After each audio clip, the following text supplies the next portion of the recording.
ឯកឧត្តមឧបនាយករដ្ឋមន្ត្រីប្រាក់សុខុនដឹកនាំគណៈប្រតិភូទៅបំពេញទស្សនកិច្ចផ្លូវការនៅសាធារណរដ្ឋសង្ហបុរីនូវេហ្សេឡង់និងអូស្ត្រាលីទស្សនកិច្ចផ្លូវការនៅសង្ហបុរីតបតាមការអញ្ជើញរបស់ឯកឧត្តមបណ្ឌិតវីវៀនបាឡាគ្រីស្ណាន់រដ្ឋមន្ត្រីការបរទេសនៃសាធារណរដ្ឋសង្ហបុរីឯកឧត្តមប្រាក់សុខុនឧបនាយករដ្ឋមន្ត្រីការបរទេសនិងសហប្រតិបត្តិការអន្តរជាតិនៃព្រះរាជាណាចក្រកម្ពុជា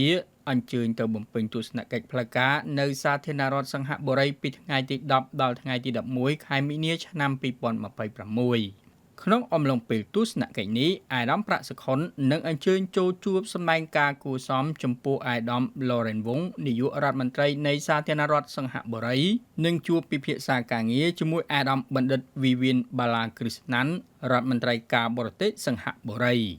កិច្ចពិភាក្សារបស់ប្រមុខការទូតទាំងពីរនឹងផ្ដោតលើការជំរុញទំនាក់ទំនងទ្វេភាគីដ៏យូរអង្វែងនិងកក់ក្ដៅតាមរយៈការស្វែងរកវិស័យថ្មីៗដែលមានសក្តានុពលសម្រាប់កិច្ចសហប្រតិបត្តិការយុទ្ធសាស្ត្រនិងលើបញ្ហាតំបន់និងអន្តរជាតិសំខាន់ៗទស្សនកិច្ចផ្លូវការនេះបញ្ជាក់យ៉ាងមុតមមអំពីចំណងមិត្តភាពដ៏ជិតស្និទ្ធនិងយូរអង្វែងរវាងប្រទេសទាំងពីរហើយបង្ហាញអំពីការបដិញ្ញាចិត្តរួមនិងទស្សនវិស័យឆ្ពោះទៅមុខសម្ដៅលើកកម្ពស់ទំនាក់ទំនងទ្វេភាគីទៅកាន់កម្រិតថ្មីដោយប្រែក្លាយប្រទេសទាំងពីរទៅជាដៃគូល្អ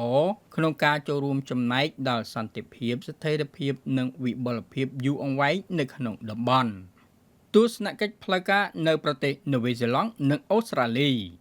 តបតាមការអញ្ជើញរបស់អាដាម Winston Peter រដ្ឋមន្ត្រីការបរទេសនូវេហ្សេឡង់និងលោកជំទាវ Penny Wong រដ្ឋមន្ត្រីការបរទេសអូស្ត្រាលីអាដាមប្រាក់សុខុនឧបនាយករដ្ឋមន្ត្រីការបរទេសនិងសហប្រតិបត្តិការអន្តរជាតិនៃព្រះរាជាណាចក្រកម្ពុជានឹងអញ្ជើញទៅបំពេញទស្សនកិច្ចផ្លូវការនៅប្រទេសនូវេហ្សេឡង់ពីថ្ងៃទី13ដល់ថ្ងៃទី14ខែមីនាឆ្នាំ2026និងបន្តបំពេញទស្សនកិច្ចផ្លូវការនៅប្រទេសអូស្ត្រាលី